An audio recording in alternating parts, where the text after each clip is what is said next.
Muito bem, vamos lá então. Tudo bem, doutor? Bom dia. Bom dia, Elisa. Bom dia a todos. Vamos lá. E você pode participar da nossa conversa usando a hashtag correspondente médico, que eu estou aqui no tablet com todas as informações do jornal, incluindo o Twitter, vendo tudo que chega de mensagem.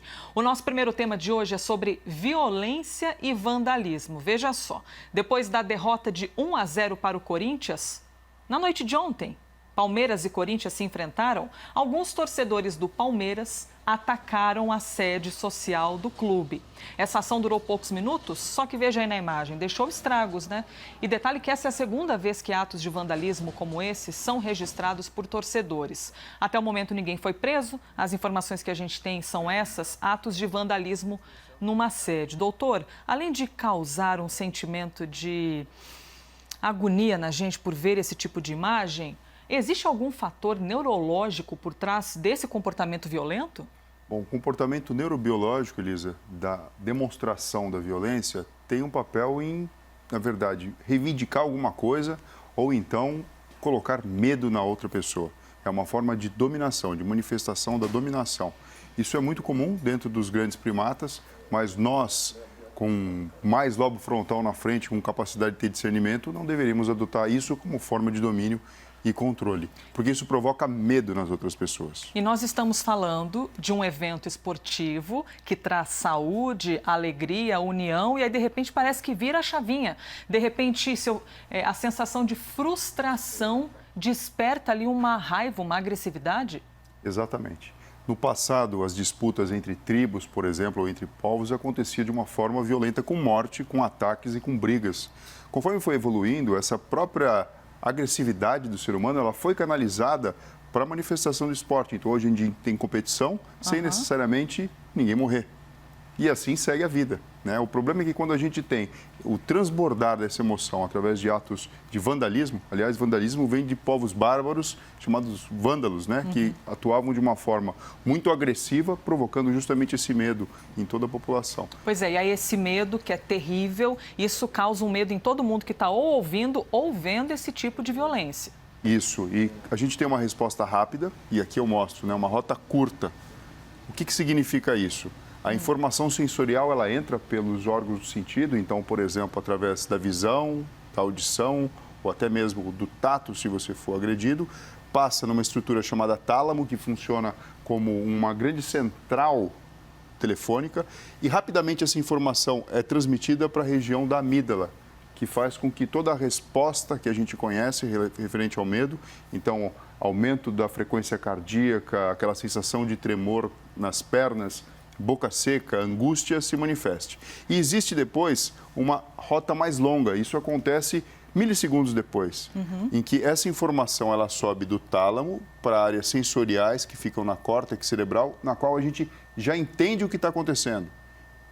E quando isso acontece, eu tenho tempo dessa informação chegar até a amígdala de uma forma diferente. Então, em primeiro momento, eu sinto muito medo, e praticamente de uma forma inconsciente eu tomo alguma atitude e aqui eu tenho pelo menos um tempo de bolar uma estratégia melhor para lidar com essa situação. Mas aí, trazendo aqui para a nossa vida, o que a gente pode dar de exemplo? Seria que aqui a gente age de maneira mais impulsiva nos primeiros sintomas e nessa aqui a gente pensa um pouco mais, é isso? Exatamente. Aqui nós temos uma resposta instintiva.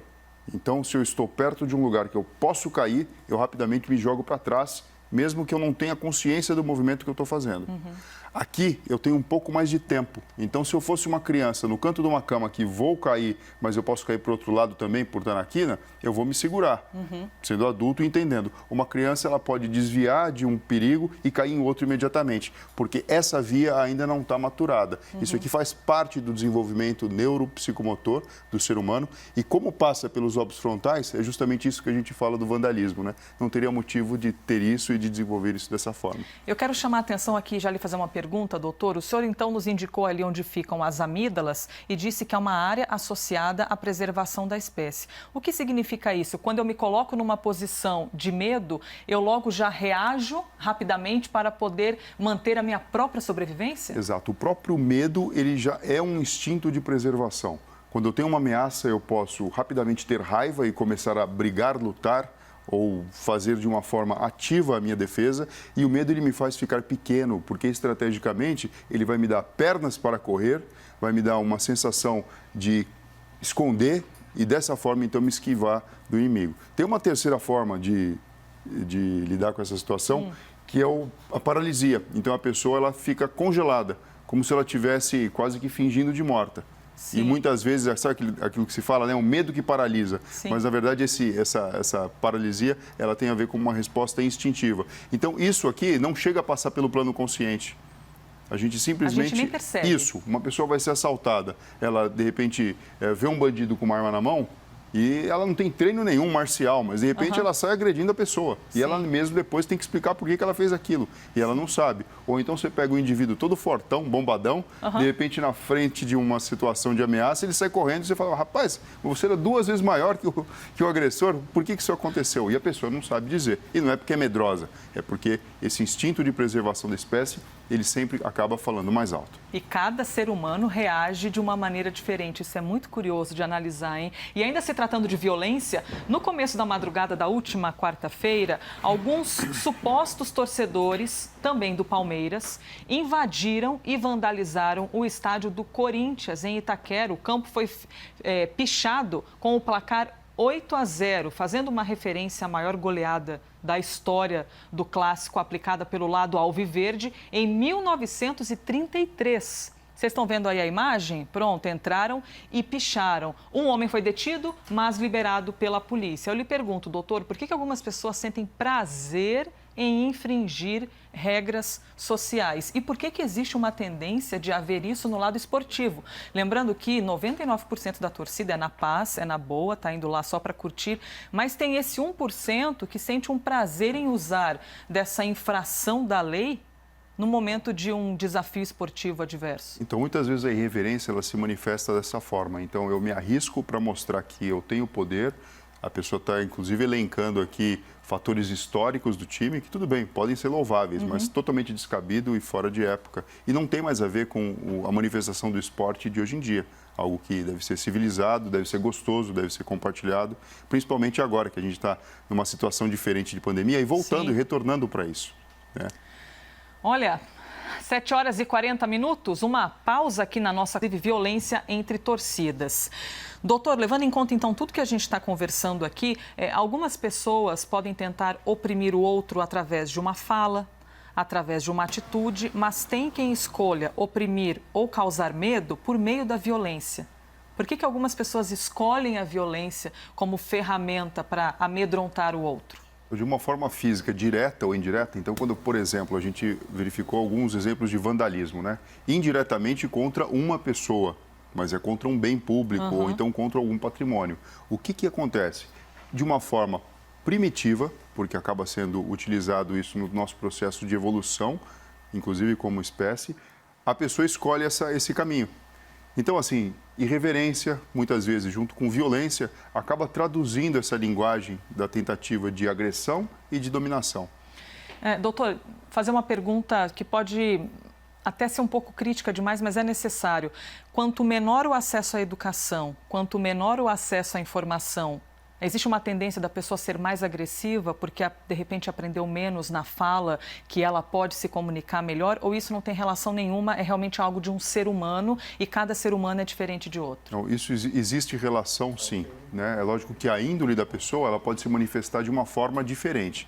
Então, muitas vezes, uma violência que é manifestada dessa forma, fisicamente, com murros, com pichação, com destruição, ela pode, uma pessoa com um requinte maior de intelectualidade, ser vista. Como, por exemplo, a gente acabou de ver a Breaking News agora, com um desvio de verba pública em termos da saúde. É um outro tipo de vandalismo. Com certeza. E você percebe que, assim, sem sujar as mãos, sem dar porrada em nada, mas, na verdade, machucando muitas e muitas pessoas. E acaba sendo uma agressão à população. Muito bom ter um médico aqui para poder fazer esse tipo de pergunta. Lembrando que o que nós estamos vendo aqui são mais que violência, são crimes, né? As pessoas estão cometendo crimes e quem comete um crime é um criminoso. Então, a gente apenas está analisando aqui por trás do crime, analisando um ser humano.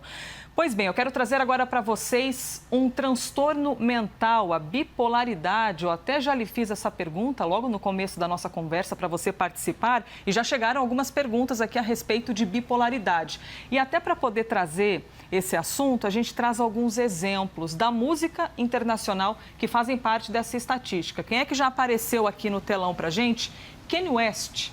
Ele virou um dos assuntos mais comentados da internet nessa semana, depois de tratar assuntos bem polêmicos num discurso como candidato à presidência dos Estados Unidos. É essa a imagem, estava vestindo um colete à prova de balas, ele se emocionou e Kanye West disse publicamente que se arrependeu de ter pedido para a esposa, Kim Kardashian, fazer um aborto da primeira filha que eles tiveram. Kanye disse que, desde o discurso, a família está tentando interná-lo em uma clínica, porque há o registro de uma bipolaridade. Então, eu lhe pergunto, doutor, o que acontece na mente de uma pessoa que sofre de bipolaridade?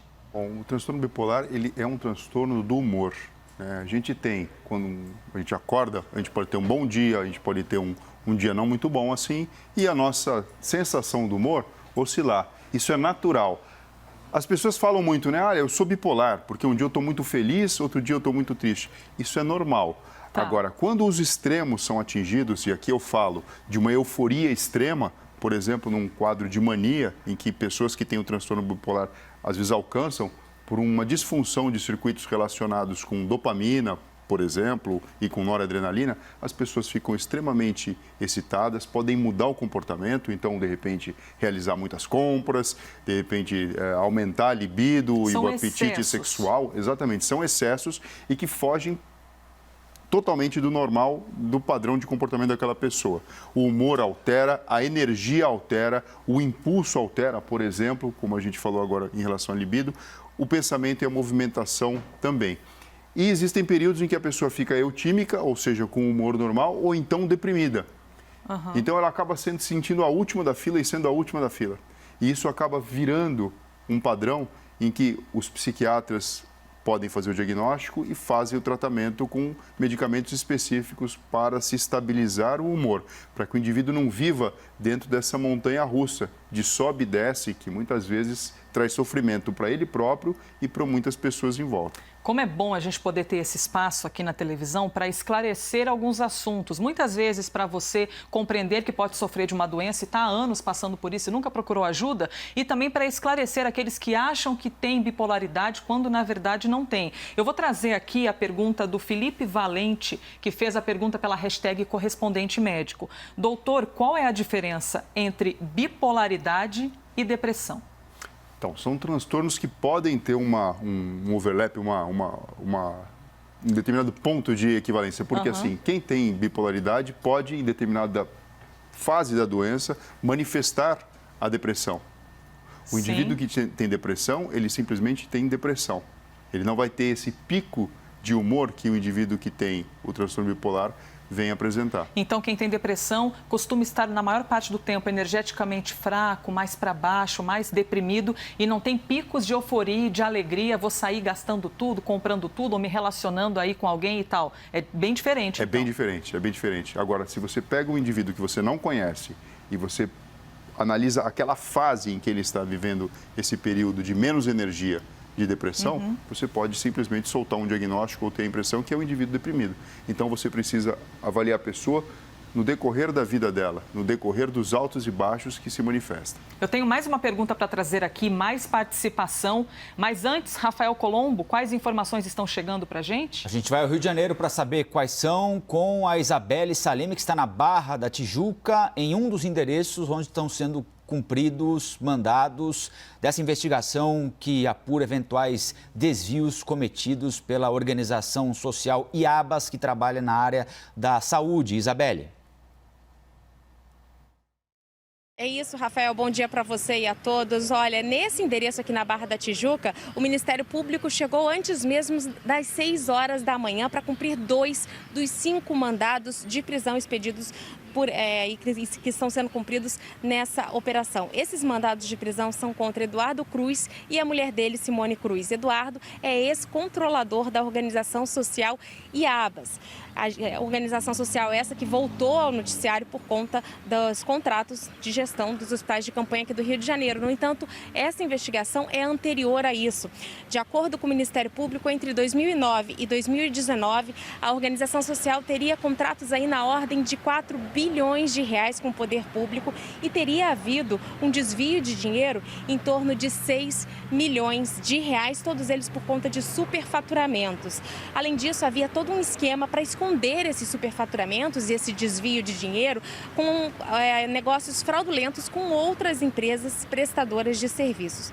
A gente lembra que o Ministério Público ainda está aqui no condomínio, inclusive eles chegaram em 2 carros descaracterizados e que Eduardo e Simone, que são alvos dessa operação, já foram presos anteriormente em 2018, também por conta de desvios de dinheiro em torno de 6 milhões de reais novamente. A gente segue acompanhando essa operação e volta a te chamar com qualquer novidade. Voltamos então aqui para o nosso correspondente médico. A todo momento nós fazemos pausas para trazer informações a respeito das operações, mas voltamos então inclusive com a sua participação. Eu tenho a pergunta aqui do Manuel Martins, falando: tenho uma mudança brusca de humor diariamente, com essa pandemia a situação ficou ainda pior. Ele é de Jaguarari, na Bahia. Então, esse momento de pandemia pode fazer com que essa doença fique mais aparente ou até que a pessoa descubra uma bipolaridade nesse período?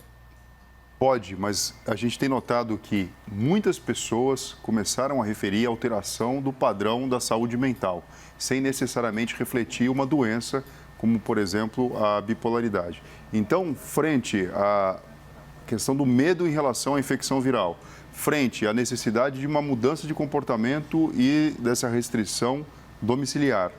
E todas as questões que envolvem esse problema, com notícias muitas vezes positivas, outras negativas no decorrer do próprio dia, as pessoas acabam se comportando de uma forma diferente. Sem contar que as relações interpessoais ficaram mais intensificadas.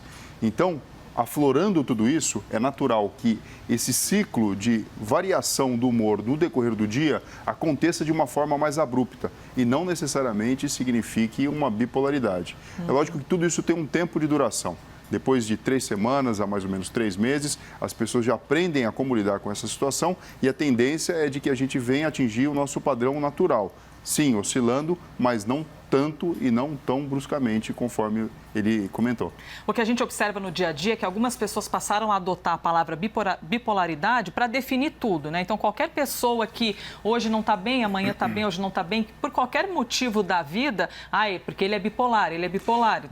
Mas isso é o mesmo em relação à depressão. O indivíduo está triste e fala, não, estou deprimido.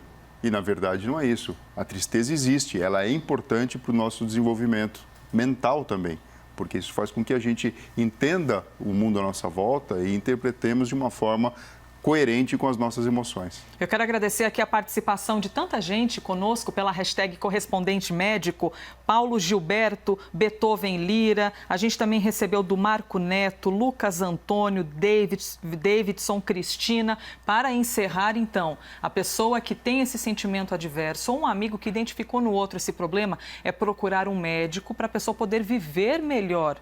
Exatamente, procurar um médico, psiquiatra, não ter preconceito em relação a isso, porque a nossa vida, na verdade, aqui no mundo físico, ela é mental. A gente precisa dos músculos, dos ossos, de todo o aparelho digestivo, respiratório, cardiovascular, mas, na verdade, tudo acontece dentro da tela da nossa mente. Então, a saúde mental é prioridade no mundo tão tecnológico e desenvolvido como a gente tem hoje em dia. Procure ajuda para você ser mais feliz, tirar essa angústia aí do peito, né? Nada como um médico, como o doutor Fernando Gomes, para esclarecer tudo isso e até deixar a gente mais tranquilo. Doutor, obrigada mais uma vez por mais um dia. Obrigado a você, Elizavec. Obrigado, Rafael Colombo.